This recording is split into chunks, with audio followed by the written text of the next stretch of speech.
plusieurs dosages de 2,5 jusqu'à 15 mg. En France, on a le dosage de 2,5, 5 mg, 7,5 et 10 mg. Donc chaque stylo délivre 4 injections. Vous commencez par le 2,5, puis la 5 mg, 7, 5, 10, 12, pour arriver à dose de 15 mg par semaine, la dose d'entretien. Alors, effet indésirable, pareil, donc surtout nausées, diarrhée, vomissements, douleur abdominale, et puis hypoglycémie avec les médicaments hypoglycémiants, notamment l'insuline.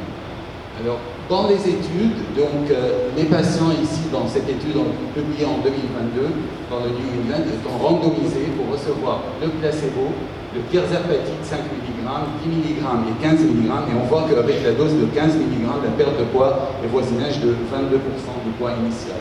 Alors, en conclusion, les agonistes GLP-1, liraglutide, semaglutide et coagonistes GLP-1-J ont initialement été développés sur le traitement pour le diabète de type 2, mais rapidement leur mode d'action a suscité l'intérêt de rechercher, le chercheur de l'utiliser contre l'obésité.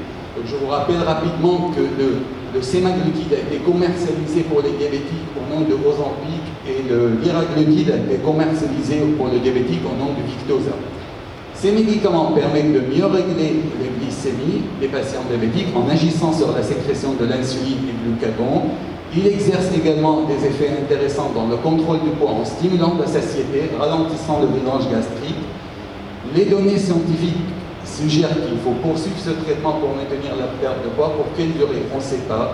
L'arrêt du traitement est associé à un risque de reprise de poids, mais sur quelle durée il faudra poursuivre ce traitement? C'est une question qui reste à répondre. Et puis pour moi, le candidat idéal pour ce traitement donc, reste le patient obèse ou en surpoids avec des complications métaboliques, cardiovasculaires ou mécaniques, que ce soit stéatose hépatique, migraine, diabète de type 2, syndrome des ovaires polykystiques, goutte, insuffisance veineuse, arthrose, incontinence urinaire, reflux gastro-œsophagène, hypertension artérielle, coronaropathie, asthme, apnée de sommeil, dépression.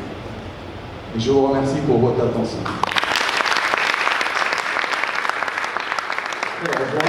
Bon, merci Firas. C'est vrai, donc un sujet qui peut supporter vraiment beaucoup de discussions et beaucoup de choses. On a beaucoup de questions. Donc là, on va continuer un peu de discussion avec plusieurs spécialistes dans le domaine. Donc on va déjà saluer le Dr Hussein Habibé, c'est un chirurgien aussi syrien avec nous, qui est de Montpellier, qui est un chirurgien qui travaille aussi dans la chirurgie d'obésité. Et moi, qu'est-ce que je fais ici? Moi, je suis gastroentérologue, endoscopiste interventionnel, et j'ai commencé à m'intéresser depuis quelques années, depuis qu'il est sorti d'ailleurs, dans l'endoscopie d'obésité. Ben, apparemment, ça existe, et il aura sa place. Donc, on va essayer un peu juste de parler qu'est-ce qui se passe. Donc, là, on a plusieurs médecins qui traitent l'obésité. Donc, le docteur Saïd Habibé, déjà, en fait, on a deux techniques de chirurgie en gros, c'est ça, hein, pour la chirurgie obésité. Tu peux nous rappeler, s'il te plaît?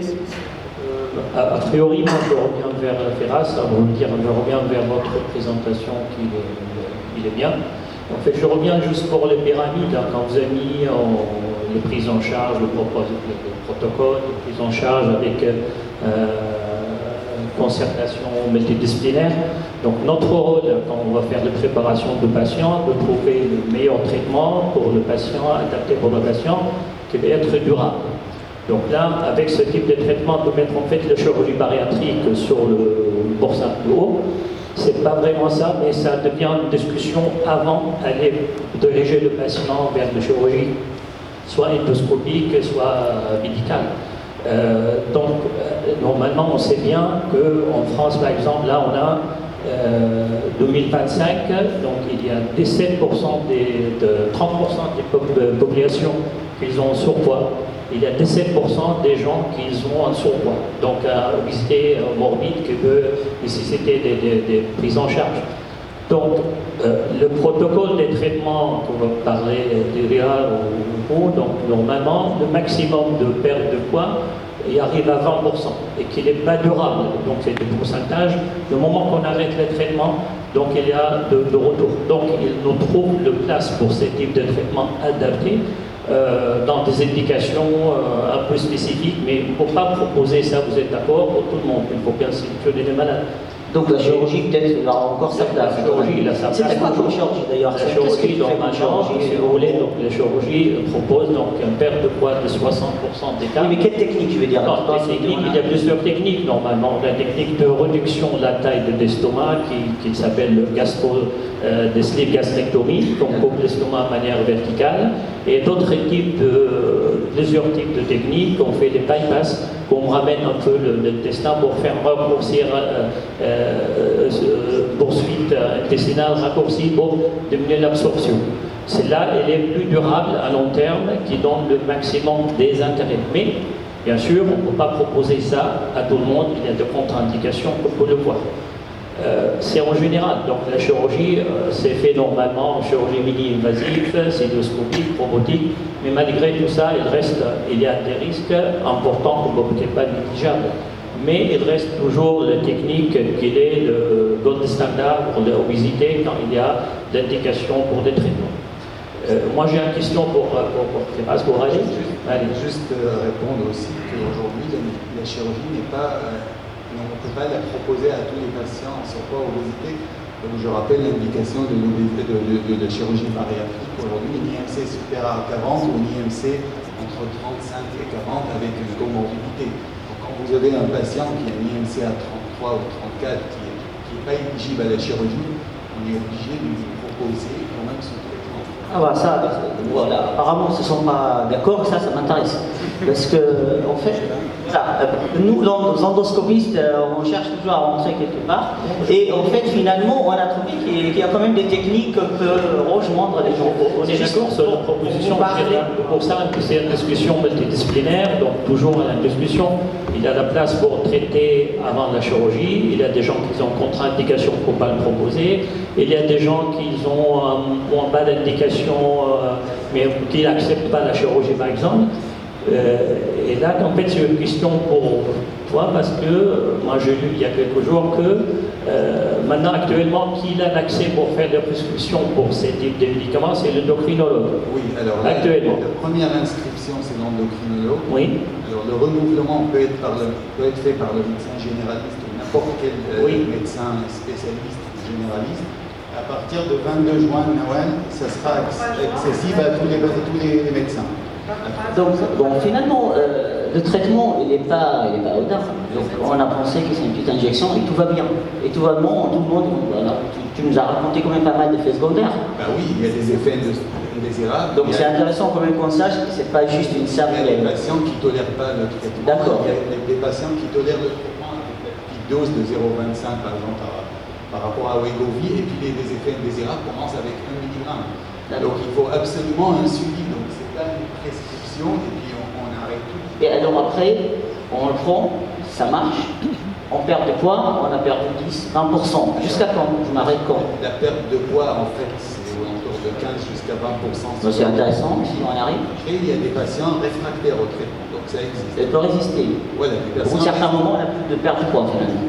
Oui, mais il y a des patients, même avec. Alors, finalement, ils ne perdent pas de poids, en fait. Et jusqu'à quand tu vas arrêter ce traitement-là? 1 an? 2 ans?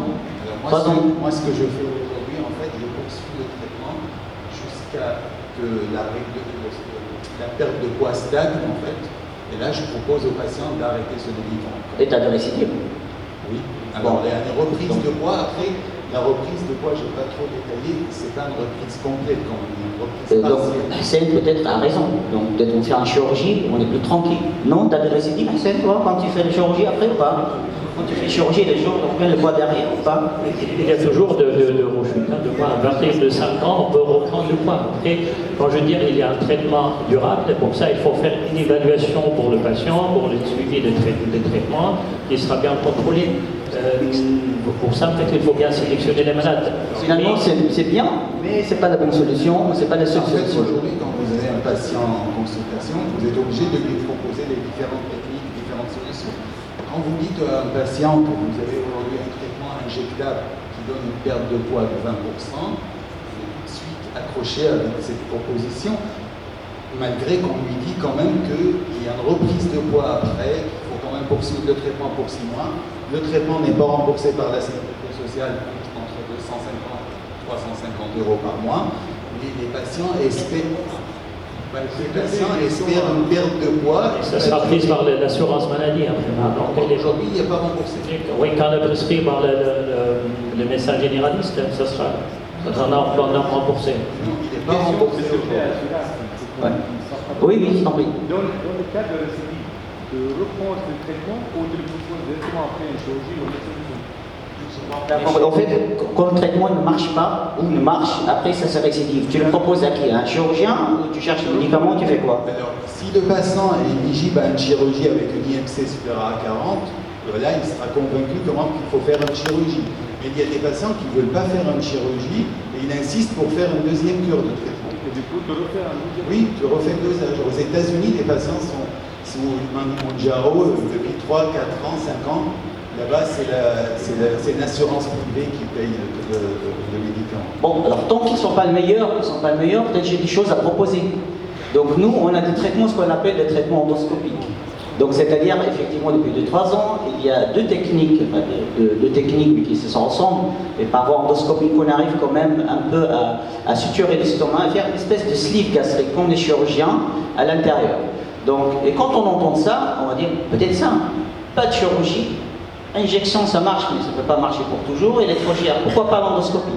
Est-ce que c'est vrai d'ailleurs? Eh bien, oui, non, hein, parce que franchement, l'endoscopie c'est très intéressant, mais pour être honnête, ça ne marche pas chez tout le monde, ça ne s'applique pas chez tout le monde, et ça peut se récidiver. Après, il y a les avantages et l'inconvénient. Et d'ailleurs, pour ça, apparemment, on va se trouver tous les trois, on a quoi à faire en fait, pas personne. Mais avant qu'on parle, Christine, je reviens vers toi un peu en fait.